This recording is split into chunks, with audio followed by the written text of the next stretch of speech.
নামজারি পদ্ধতি বাতিল, অর্থাৎ আর নামজারি করার প্রয়োজন নেই।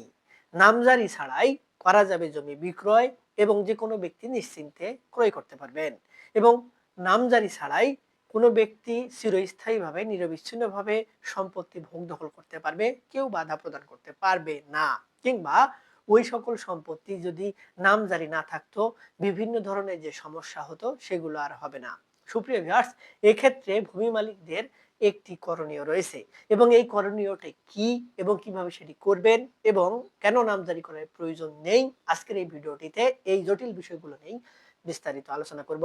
সুপ্রিয় ভিউয়ার্স, আপনারা যারা আমাদের এই ভিডিওগুলো দেখেন তারা নিশ্চয়ই বিপদে পড়ে বা জানার আগ্রহ নিয়েই কিন্তু দেখেন। আমরা কিন্তু এন্টারটেইনমেন্ট মূলক ভিডিও তৈরি করি না, তাই ভিডিওর বিষয়বস্তুগুলো বুঝতে গেলে আপনাদেরকে মনোযোগ সহকারে দেখতে হবে। আর দেখার পর যদি আমাদের এই পরামর্শগুলো ভালো লাগে, আরো কোনো পরামর্শমূলক ভিডিও দেখার আগ্রহ জন্মায়, তাহলে আমাদের চ্যানেলটি সাবস্ক্রাইব করে রাখতে পারেন। আর পরবর্তীতে নতুন কোনো ভিডিওর নোটিফিকেশন পেতে সাবস্ক্রাইব বাটনের পাশের বেল আইকনটি চেপে দিয়ে রাখবেন। আসসালামু আলাইকুম সুপ্রিয় ভিউয়ার্স, জমির মালিক আপনি কিংবা আপনি নতুন করে জমির মালিকানা অর্জন করলেন। এক্ষেত্রে আপনার ওই সকল জমিতে নিজের নামে দলিলের পাশাপাশি খতিয়ানেও নাম অন্তর্ভুক্ত করাটা কিন্তু অত্যন্ত গুরুত্বপূর্ণ। এই খতিয়ানে নাম অন্তর্ভুক্ত করার বিষয়টি একটু জটিল। আমরা এই খতিয়ান সংশোধন বা মাঠ পর্চার সংশোধনের জন্য যে প্রক্রিয়াটি সম্পন্ন করি বা যে প্রক্রিয়ায় নামজারি সম্পন্ন বা এই খতিয়ানটি সংশোধন করি সেটিকে আমরা নামজারি বলি বা খারিজ বলে থাকি। এখন এই নামজারি বা খারিজ করা ছাড়াই, অর্থাৎ আবেদন করা ছাড়াই খতিয়ান কিন্তু সংশোধন করা যাচ্ছে বা আপনার নামজারি করার কোনো প্রয়োজন নেই বা নামজারি না করলেও চলবে। এক্ষেত্রে আমাদেরকে আগে বুঝতে হবে যে নামজারির পদ্ধতিটা কি বর্তমানে।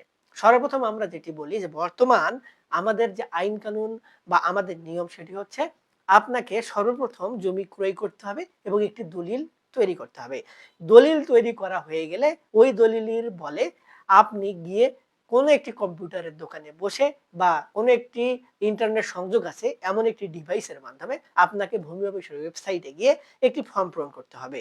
সেই ফর্মটি পূরণ করা হয়ে গেলে সেটি ডাউনলোড করে পরবর্তীতে আপনাকে ভূমির যে কাগজ, অর্থাৎ যার কাছ থেকে জমি ক্রয় করেছেন তার পিঠ দলিল, তার নামে খারিজ বা নামজারি কাগজ রয়েছে কিনা সেগুলা, তিনি খাজনা প্রদান করেছেন কতদিন পর্যন্ত লাস্ট সেই কাগজ, এবং আপনি যে দলিল বলে জমির মালিক হয়েছেন সেই দলিল, এবং দুই পক্ষেরই ছবি লাগে পাসপোর্ট সাইজের, আপনারও ছবি লাগবে, দুই পক্ষের পরিচয়পত্র লাগবে এবং পূর্বের যত ডকুমেন্ট রয়েছে সকল নিয়ে আপনার ভূমি অফিসে ১১৭০ টাকা খরচ করে নামজারির এই আবেদনটা জমা দিতে হয়। এই জমা দানের পরে শুরু হয় আসল নাটক। আপনার এই ডকুমেন্ট নাই, ওই ডকুমেন্ট নাই, এই সমস্যা, ওই সমস্যা, সার্ভার বন্ধ, তারপরে আপনার সময় লাগবে, যুগের পর যুগেও আপনি নামজারি করে নিতে পারবেন না। এখানে যদি ১১৭০ টাকা জায়গায় আরেকটা শূন্য বাড়ায় দেন, অর্থাৎ ১০,০৭০ বাড়ায় দেন বা ১১,০৭০ দেন, দেখবেন যে পরের দিনে আসেন ভাই আপনার নামজারি হয়ে যাবে, বা আজকেই বসেন ২ ঘন্টা আপনার নামজারি হয়ে যাচ্ছে। কিন্তু ভূমি মালিকদের কিন্তু এই অতিরিক্ত অর্থ খরচ ছাড়াই, ভোগান্তি ছাড়াই নামজারির চূড়ান্ত কাগজ ৩ মাসের মধ্যে পাওয়ার কথা। কিন্তু সেটি আদৌ হয় না। হলেও যাদের চান কপাল তারা ছাড়া কেউ পায় না। সুপ্রিয় ভিউয়ার্স, এই ব্যবস্থাটাকেই সুন্দরভাবে গুছিয়ে, সাজিয়ে এবং সিস্টেমের মধ্যে নিয়ে আসার জন্য আপনার এই নামজারি প্রক্রিয়াটিকেই বন্ধ করে দেওয়া হয়েছে। প্রথম দিকে ২ টি সিস্টেমে নিয়ে আসা হয়েছে। একটি হচ্ছে ওয়ারিশান সম্পত্তির ক্ষেত্রে। ওয়ারিশান সম্পত্তির ক্ষেত্রে যে বিষয়টি সামনে আসে সেটি হলো, যখন কোনো একজন ব্যক্তি মৃত্যুবরণ করলেন এবং তার মালিকানায় কিছু সম্পত্তি থাকলো এবং তিনি কিছু ওয়ারিশ রেখে গেলেন। যেমন যদি কোনো পরিবারের স্ত্রী মারা যায় এবং স্বামী রেখে যায় তাহলে স্বামী এবং সঙ্গে সন্তান রেখে যায় তাহলে সন্তান।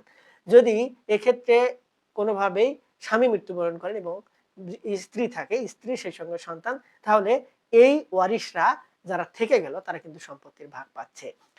এই ওয়ারিশরা তাদের নিজেদের মধ্যে সম্পত্তি, আমাদের যে ভাগাভাগি হয় কাস্টমারি ল বা ধর্মীয় আইন অনুযায়ী, মুসলমানদের জন্য মুসলিম আইন যেগুলো কোরআনে সূরা নিসায় স্পষ্টভাবে বলা হয়েছে, হিন্দুদের জন্য হিন্দু আইন, অন্য ধর্মের ব্যক্তির জন্য তাদের নিজস্ব ধর্ম, হিন্দু ধর্ম বা রাষ্ট্রীয় ধর্ম মতে কিন্তু ভাগাভাগি হয়ে থাকে। এই বিষয়গুলো বাস্তবায়ন হওয়ার পরে সেই সম্পত্তিগুলো ভাগাভাগি যে অংশটুকু পেল বা নিল, তারপরে তাদেরকে জমি খারিজ করতে হয় বা নামজারি করে খতিয়ান সংশোধন করতে হয়। এরপরেই জমি তারা হস্তান্তর বা বিক্রয় করতে পারতেন। এখন আমাদের যে রেজিস্ট্রেশন অ্যাক্ট, সেই অ্যাক্টে কিছু পরিবর্তন আসার ফলে এই যে যারা ওয়ারিশ তাদের নামে যে খারিজ বা নামজারি করে নেওয়া হতো সেটি আর করার প্রয়োজন নেই। এক্ষেত্রে তারা সরাসরি সম্পত্তিটি ভোগ দখল করতে পারবে, কারো কাছে বিক্রয় করতে পারবে, হস্তান্তর করতে পারবে, নিরবিচ্ছিন্নভাবে ভোগ দখল করতে পারবে। এক্ষেত্রে প্রশ্ন দাঁড়াতে পারে, তাহলে এগুলো যদি না হয় তাহলে অন্য যে ওয়ারিশ তিনি বা তার পরবর্তীতে সন্তানেরা এসে কি মারামারি লাগাবে না, গ্যাঞ্জাম লাগাবে না? এখানে একটি শর্ত জুড়ে দেওয়া হয়েছে যেটি আগে থেকেই ছিল বাধ্যতামূলক। সেটিকে ফলো করা হলো না বলেই এতদিন ধরে অনেক গ্যাঞ্জাম হয়েছে। যেটি হচ্ছে বাটোয়ারা। অর্থাৎ সহওয়ারিশ বা সহ অংশীদার যারা রয়েছে তাদের নিজেদের মধ্যে সম্পত্তিগুলোকে বাটোয়ারা করতে হবে, ভাগ বন্টন করতে হবে এবং একটি দলিল তৈরি করতে হবে। সেই দলিলটি নিয়ে গিয়ে সাব রেজিস্ট্রারে রেজিস্ট্রেশন সম্পন্ন করতে হবে। তবেই কেবলমাত্র ওই সম্পত্তিগুলো খারিজ বা নামজারি ছাড়াই কোনো একজন ব্যক্তি বিক্রয় করতে পারবে। এটি শুধুমাত্র ওয়ারিশ সম্পত্তির ক্ষেত্রে নির্ধারিত এবং এই কাজটি এবং এই টেকনিকটি অবশ্যই প্রত্যেক ওয়ারিশকে মেনে চলতে হবে। এখানে কোনো ২ নম্বরের সুযোগ নেই, কোনো ওয়ারিশকে বাদ রেখে কোনো করার সুযোগ নেই। এটি করতে পারলেই আপনারা আজকে যদি রেজিস্ট্রেশন সম্পন্ন করেন, পরশুদিনে আপনারা সম্পত্তি বিক্রয় করতে পারবেন। নামজারি লাগবে না, খারিজ লাগবে না, কিচ্ছু লাগবে না। সুপ্রিয় ভিউয়ার্স, এই পদ্ধতিটাই কিন্তু বাস্তবায়ন হচ্ছে এবং এভাবেই আপনারা নামজারি খারিজ ছাড়াই সম্পত্তি কিন্তু হস্তান্তর করতে পারবেন। এরপরে আরেকটি সম্পত্তির কথা বলা হচ্ছে, সেগুলো হচ্ছে যত ধরনের সম্পত্তি রয়েছে। ধরুন আপনি ক্রয় করেছেন, কেউ আপনাকে হাবা করে দিয়েছে কিংবা যেকোনো পদ্ধতিতে আপনি সম্পত্তির মালিক হয়েছেন। এক্ষেত্রে আমাদের যে নামজারি করতে হতো, তার আগে দলিল রেজিস্ট্রেশন করতে হতো। সেই দলিলটি যখন আপনি রেজিস্ট্রেশন করার জন্য ভূমি অফিসে যাবেন, তখন সেই দলিলটি আপনার ভূমি অফিস থেকে সাব রেজিস্ট্রি অফিস থেকে ভূমি অফিসে পাঠানো হবে। সাব রেজিস্ট্রি অফিসে নির্ধারিত কাজকর্ম সেরে ভূমি অফিস থেকে যখন গ্রিন সিগন্যাল দেবে যে এই দলিলে উল্লেখিত দাতা সম্পত্তির আসল মালিক, তার নামে খারিজ রয়েছে, তিনি খাজনা দেন, তিনি সবকিছু ঠিকঠাক মতো মানেন, তাই জমিটি তিনি যেহেতু হস্তান্তর করতে আসছেন, প্রয়োজনীয় ভেরিফিকেশন শেষ করুন এবং সম্পত্তির রেজিস্ট্রেশন করে দিন। এক্ষেত্রে আমাদের কোনো বাধা নেই বা আমাদের এখানে কোনো সমস্যা হবে না। এই যে ভূমি অফিস থেকে একটি গ্রিন সিগন্যাল দেওয়া হলো, একটি নির্দেশনা বা একটি দিক নির্দেশনা বা একটি পরামর্শ দেওয়া হলো সাব রেজিস্ট্রি অফিসে, তারপরে সাব রেজিস্ট্রি অফিস থেকে দলিলটি রেজিস্ট্রেশন করে দেওয়া হবে। এই প্রক্রিয়াটি কিন্তু এখন সকল জায়গায় নেই। প্রায় ৫০টি উপজেলা ইতিমধ্যে শুরু হয়েছে। এটি এই বছরের মধ্যে বা এই মাসের মধ্যেই সারা বাংলাদেশে ছড়িয়ে পড়ার কথা। কিছু লজিস্টিক সাপোর্টের কারণে হচ্ছে না। অর্থাৎ দলিলটি রেজিস্ট্রেশন সম্পন্ন হয়ে যাওয়ার পরে এই দলিল রেজিস্ট্রেশন করার সময়ই ভূমি অফিসের যে কাজ, সেই কাজগুলোকে শর্টকাটে সারার জন্য সাব রেজিস্ট্রি অফিস থেকে একটি নির্দিষ্ট ফরম্যাটে অনলাইনে অটোমেটিক প্রক্রিয়ায়, যেহেতু ভূমি অফিস থেকে আগে গ্রিন সিগন্যাল দেওয়া হয়েছে, তারা সকল কিছু ভেরিফিকেশন করেছেন এবং নতুন করে সম্পত্তি হস্তান্তরে বাধা নেই।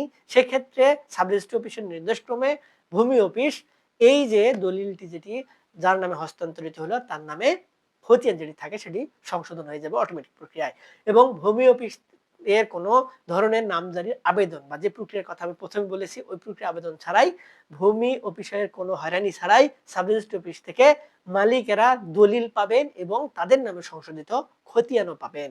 এক্ষেত্রে সরকারের যে বিশেষ উদ্যোগ, সেটি অন্তর্বর্তীকালীন সরকার যে ছিল ইউনূস সরকার, তিনি এই ব্যবস্থাটি করে গেছেন। এইটি বাস্তবায়নের জন্য যদি কোনো বাধা না আসে তাহলে ভূমি মালিকরা এই সুফলটি পাবেন। অর্থাৎ ভূমি মালিকরা একসঙ্গে ৩ টি সেবা পাবেন। একটি হচ্ছে রেজিস্ট্রিকৃত দলিল, সংশোধিত খতিয়ান এবং অনলাইনে যে খাজনা প্রদান করেন সেই খাজনা প্রদানের জন্য হোল্ডিং নম্বর খোলা, অনলাইনে সার্ভার ওপেন করা, সকল কিছু তথ্য ভূমি মালিকদেরকে একসঙ্গে প্রদান করা হবে এবং সকল ডকুমেন্ট ৩টি সার্ভিস একসাথে ভূমি মালিকরা পাবেন। অর্থাৎ অতিরিক্ত কোনো ভোগান্তি হবার কথা নয় এবং এই ক্ষেত্রে আপনার ডকুমেন্টটি কতদূর কি পর্যায়ে রয়েছে এটির আপডেট জানার জন্য একটি ফোন নাম্বারও আপনার রসিদের সঙ্গে যুক্ত করে দেওয়া হবে। সেই রসিদের ফোন নম্বরে আপনি খোঁজ নিয়ে জানতে পারবেন আপনার আবেদনের কতটুকু কি পর্যায়ে অগ্রগতি হয়েছে। সুপ্রিয় ভিউয়ার্স, এই পদ্ধতি অবলম্বনের মাধ্যমে আপনারা নামজারি খারিজ ছাড়াই সম্পত্তির মালিকানা অর্জন করে নিরবিচ্ছিন্নভাবে ভোগ দখল করতে পারবেন, কারো কাছে বিক্রয় করতে পারবেন কিংবা আপনি কোনো পরবর্তী ওয়ারিশের জন্য রেখেও যেতে পারবেন। এক্ষেত্রে কেউ বাধা প্রদান করতে পারবে না। সুপ্রিয় ভিউয়ার্স, এই হচ্ছে মূল বিষয়। বিষয়টি যদি আপনারা মেনে তারপরে কাজ করতে পারেন এবং আপনার উপজেলায় বা আপনার জেলায় কার্যকর হয় তাহলে আপনি এই সুফলটি পাবেন। কোথায় খোঁজ নেবেন? ভূমি অফিসে খোঁজ নেন, জেলা রেজিস্ট্রি অফিসে খোঁজ নেন বা আপনার ইউনিয়নের যে তহসিলদার রয়েছে ভূমি, তাদের কাছে খোঁজ নেন। এটি যদি বাস্তবায়ন হয় ঘুষ কিন্তু চিরতরে বন্ধ হয়ে যাবে। অনলাইনে হওয়া মানে ঘুষ বন্ধ। সুপ্রিয় ভিউয়ার্স, সময় লাগলেও এই পদ্ধতিতে কাজ করুন। অতিরিক্ত অর্থ খরচ হবে না, লিগ্যাল ওয়েতে সঠিক পদ্ধতিতে আপনার কাজ সম্পন্ন হবে। যদি আপনারা অতি উৎসাহী হয়ে ঘুষ অফার করেন তাহলে কে না চাইবে অতিরিক্ত অর্থ ইনকাম করে পকেটে ঢোকাতে। তাই এই পদ্ধতি বাদ রেখে বা এই ধরনের কাজ থেকে বিরত থাকুন। আশা করি আপনারা ভিডিওর বিষয়বস্তু বুঝতে পেরেছেন। তারপরে এই সংক্রান্ত বিষয় নিয়ে যদি আমাদের কোনো সহযোগিতা প্রয়োজন হয়, পরামর্শের প্রয়োজন হয় তাহলে আমরা এই ধরনের পরামর্শ দিয়ে থাকি। আমাদের ভিডিওর নিচে কমেন্ট বক্সে কমেন্টস করবেন। আমরা আপনাদের সঙ্গে যোগাযোগ করার চেষ্টা করব। আজকে এ পর্যন্তই। দেখা হবে সামনে নতুন কোনো ভিডিওতে। ততদিন পর্যন্ত ভালো থাকবেন। ধন্যবাদ।